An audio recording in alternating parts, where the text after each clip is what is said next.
So are we under 80 days? I think we're close, though. Okay, we're right in that range. I think it's the low 80s. All right. Yeah, it might be like 84, 85, something like that right now. All right, so, come on. So here's what we're going to do. I didn't get a chance to do this yesterday, so we're going to go through it today. They have 2 tiers when it comes to the college football playoff, and they have odds next to them. Oh, God. We're going to talk about some of the teams that we really haven't been able to talk about, okay? All right, Michigan State. So in the second tier, at the bottom of the second tier is Miami. They are 50-1, and they say this is Mario Cristobal's probably his best roster since he got there. Yeah, here's your issue. I once saw him with no need to snap a play, blow a game at Oregon, handing the ball off against Stanford, fumbling, and then losing. I saw him make the exact same mistake this year when they could have taken a knee against Georgia Tech, didn't, and lost. At that point, you are unbettable. You are unspeakable. You are the Antichrist of game management. So, yes, it is the best roster. Yes, he is building talent. Their NIL program is outrageous. In a big spot, he needs a diaper. I'm out. Yeah, you know what? When I look at Miami, David, every year they just underwhelm. That's a lot of hype. It's at least Texas showed up and went to the college football playoff, but they were kind of the southern version of Miami. Oh, watch out for the hurricane. Hurricanes are back. The hurricanes keep coming back, and, man, they're not even a tropical storm. They're just a little gust of wind. Sorry. Hard pass. Next team on the list would be Texas A&M. They are listed at 40-1 right now. What they say here with them is that the talent acquisition was not the issue under Jimbo Fisher. So he's inheriting, Mike Elko that is, inheriting a group of significant difference makers. You know what? Everything I said about Miami, move that over to Texas A&M. Same thing. Elko, I think, is not going to be the guy for the job. You could look. I'm not one about the press conference, Mike, but that was just an awkward press conference where he was just like, "Dear God, what did I just sign myself up for?" I don't think that this is going to work at A&M. I actually disagree. He's right about what he's saying about it being weird and tense. Elko's an elite defensive mind, and Lord knows offensively, they know how to bring along a quarterback. I don't like their quarterback at A&M. I love him. That Wegman kid, and he ended up hurting his ankle. He's legit. I don't know, man. I got a weird feeling they surprise.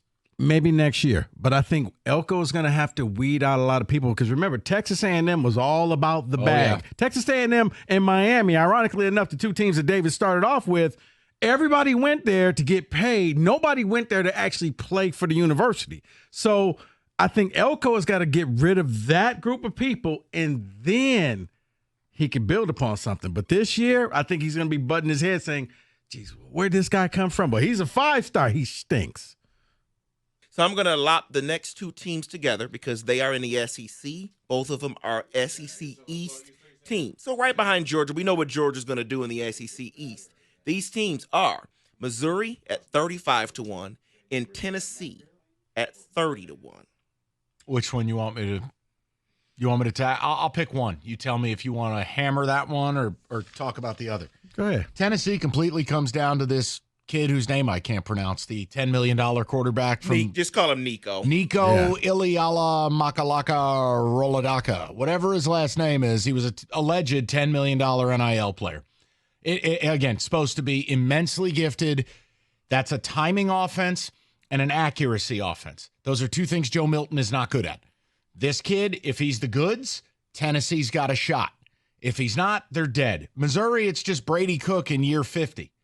I mean, seriously, he's one of the only quarterbacks in college football that's got 30-plus starts under his belt at the same school.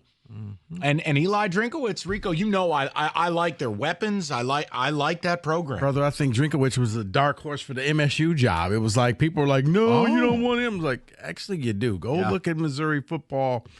Yeah, as far as Tennessee and this is call him Nico, guys, I've yet to really see the highly paid QB pay off. There's a lot of guys that have just grifted schools and gotten paid, but how many of them actually went out there and you're like, you know what? He was worth every penny at the school. It's almost like the higher the price, the harder the fall for that quarterback. As far as guys who have moved locations, Yeah, I don't disagree with you. It is. I don't have some great list to argue. No, there isn't. But it's just like this guy went here, and it's like, all right, well, he really didn't do it. I guess it took a while before Quinn Ewers actually turned into. But he something. stayed there, right? But when he left Ohio State, and went there, that felt like a grift. Oh, Ohio State was a grift. Carry on. So what I'll do for context, so everyone knows, I'll give you the rest of the teams in Tier 2 before we jump to Tier 1, so everyone knows who's here. You got Clemson, USC, you have Florida State, Notre Dame, and Michigan. Those are the remaining teams in their Tier 2. No to all of them. Okay. I can give you reasons why, but no, absolutely not. Look, in the Michigan one, before they start wailing like big babies, look at everything you lost. Who the hell's your quarterback?